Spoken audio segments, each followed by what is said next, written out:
Hey guys, and welcome to a brand new video here on FPL Now. Today we're going to be going over my final team selection and the transfers that I'm going to be making for Double Game Week 7. So if you're excited for the video, drop a like down below, leave a comment what transfers are you thinking of making this week, subscribe if you're brand new, and let's get into the video. So, starting things off, in goal we do have Onana with his last appearance for my team.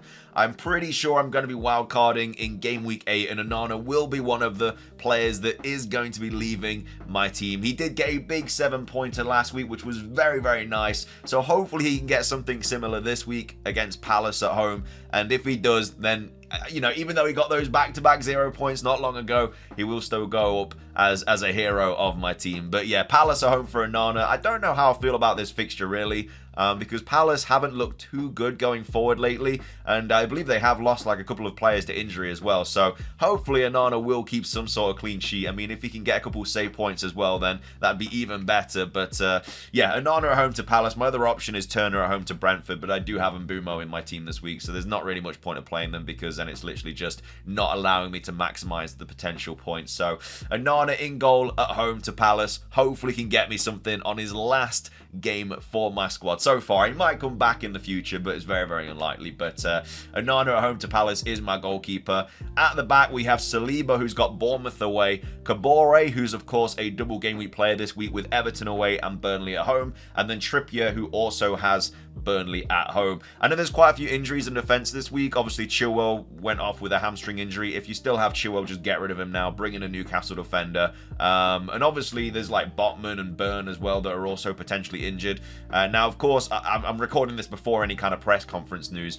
I mean, Trippier is not injured, so it doesn't really concern me that much, but I know a lot of people do own Botman. I don't know really what the whole Botman situation is. You know, he should be playing, but again, you'll have to wait for the press conference to see what they say, but I don't think it'd be that bad. I think he should be okay. If he's not okay, then fair play, that'd be a massive issue, but hopefully your bench is strong enough to be able to play someone instead. But Burnley at home, obviously, is a fixture. You don't really want a Newcastle defender missing. And it also kind of hurts Trippier in a way as well, because all the height of Newcastle at that back line is just really, really nice for Trippier set pieces. So if like Botman's out and Burns out, then it's not going to be really that good for Trippier. But either way, Trippier's got Burnley at home. Kabore with Everton away and Burnley at home. I don't know if I'm really expecting a clean sheet from either of these games. I'm kind of hoping for some sort of attacking return, but he did get rested midweek in the cup, so hopefully that does mean that he will be playing both the doubles. Everton away, probably not going to keep a clean sheet. Burnley at home, I mean, that's a massive 6-pointer for relegation teams, and Burnley and Luton are right down there at the bottom. So yeah, hopefully Kabore can do something, and yeah, at home as well, it's a lot better. So hopefully they can keep some sort of clean sheet there. And then also Saliba at Bournemouth away. The last week I'll be keeping Saliba as well, so hopefully he can get something this week. I did keep him for this Bournemouth fixture and not transfer him out, so hopefully he does reward me with that dedication and commitment, and hopefully some sort of clean sheet. A bullet header would also be very, very welcomed. But either way, that is the back line. In midfield, we have a couple of flags, which I'll talk about very, very soon. But we have Mbeumo, who's got Forest away, which again is another reason that I'm not playing Turner, because if you have an attacker playing a defender, it just minimizes your points, because obviously if Mbeumo gets a return, then it means my defender won't. And if my defender gets a return, it means Mbeumo won't. And worst case scenario, your defender concedes and your attacking player doesn't get anything. So that's why I don't usually like playing an attacker against one of my defenders. Sometimes it obviously can't be helped, but in a situation like this, it very well can be. So I've got Mbeumo away at Forest. Potentially could be Mbeumo's last game in my team as well. I'll have to have a look at this wildcard. I'm not really put it together too much yet, but I've got an idea of who I'm going to be bringing in and taking out. But yeah, Mbeumo could be on his way out as well. We have Ødegaard away at Bournemouth, and if Saka is out, then then Ødegaard will be on penalties, and I don't know. I kind of hope that Saka is out because it makes my decision a lot easier. But at the same time, like, Saka is a very, very good option to have against Bournemouth away. But either way, we have Ødegaard, Bournemouth away, Saka, Bournemouth away, who is flagged. Arteta did say, I'm recording this after the early press conferences, but Arteta did say that I think he said that he hasn't trained this week yet, but they've got a session later, so they'll have to see what happens for Saka, Rice, and a couple of other players as well. So yeah, I don't know if I don't think we're going to find out unless he if he's going to start or not. So it's going to be one of those. And then also Maddison, who's got Liverpool at home as well. Maddison also flagged again. Hopefully in the press conference, the Spurs manager can be like, yeah, he's fine, because he looks like he's okay in terms of what's been like said midweek and stuff. So yeah, fingers crossed that Maddison is okay. Again, if Saka's bad and Maddison's fine, or vice versa, then that's fine because it helps me with my transfer this week.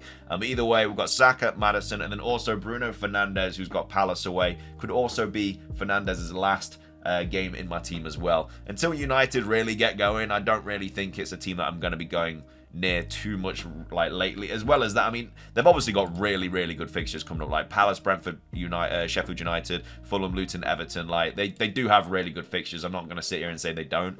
So it is going to be a little bit tough getting rid of them, but I think it is the right play. And then up top, we do have Alvarez, who's got Wolves away, and then Haaland, who is going to be my captain, who also has Wolves away. So pretty happy. I mean, on paper, the team looks really good this week. Like, I'm not going to sit here and say I've got like a load of bad fixtures, because I just don't. Like, obviously the Saka and Maddison injuries are a little bit unfortunate, but I can easily cope with those. Like, on my bench, I've got Estepinian, who's got Villa away, that I'm absolutely fine playing, and I've also got Archer, who's got West Ham away, that I'm also absolutely fine with playing. So it's not even like I'm in a really bad spot, which is why I'm definitely not going to wildcard this week.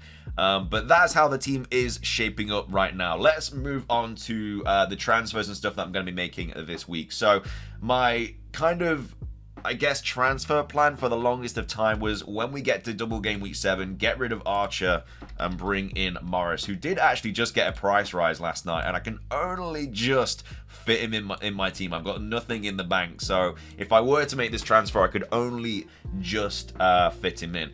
Now, the only issue with this is that if I bring Morris in, it means I have to bench one of these players, and all of them have got really good fixtures.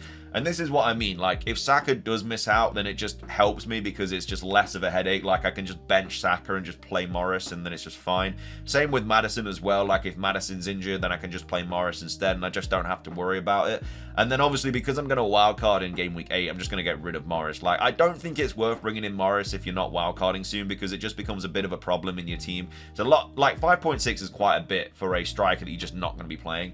And so it's one of those, like, if you're dead ending your team into a wild card, which is what I'm doing, then obviously it's fine to bring him in. But yeah, I don't think I really like the idea of bringing him in if you wild card in like game week 19 or whatever, because it's just going to cause a headache down the line.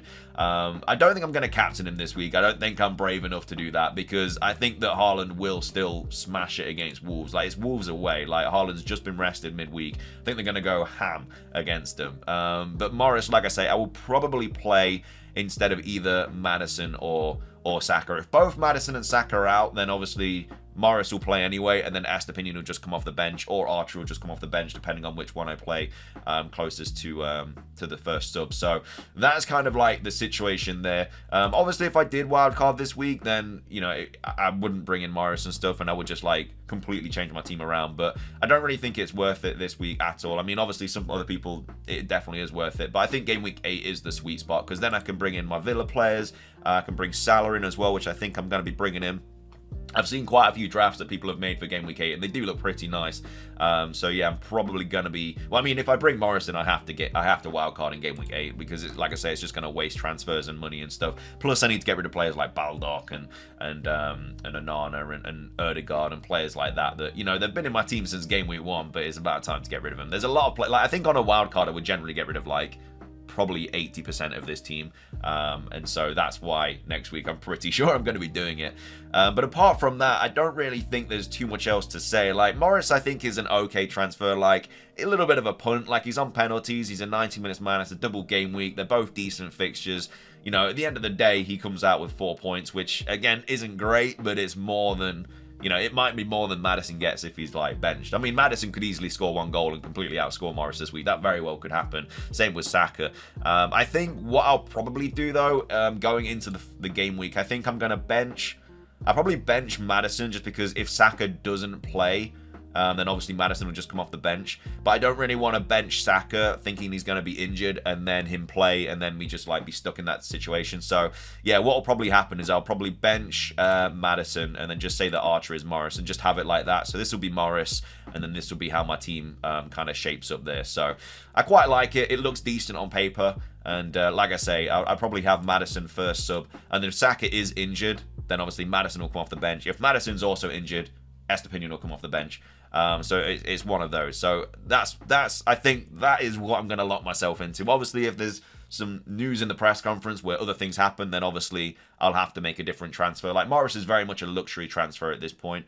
But if I do have like another injury, like if Ødegaard's injured or Fernandez is injured or something like that, then I'll probably have to take a look a little bit more at like other potential transfers and stuff. But as of right now, this is what my team's going to look like with Morrison instead of Archer for double game week 7. And then we move into the wildcard in game week 8. Really excited to wildcard because, like I said, there's a lot of players I want to get rid of. So yeah, looking forward to that. But either way, that's going to be everything for today's video. I hope you guys enjoyed it. If you did, please do consider hitting the like button down below. Let's try and hit 50 likes. Leave a comment. What is your team looking like for double game week 7? Subscribe if you're brand new. Ring the notification bell. It's everything from me though. Have a great rest of your day. Best of luck with double game week 7, and until next time, peace.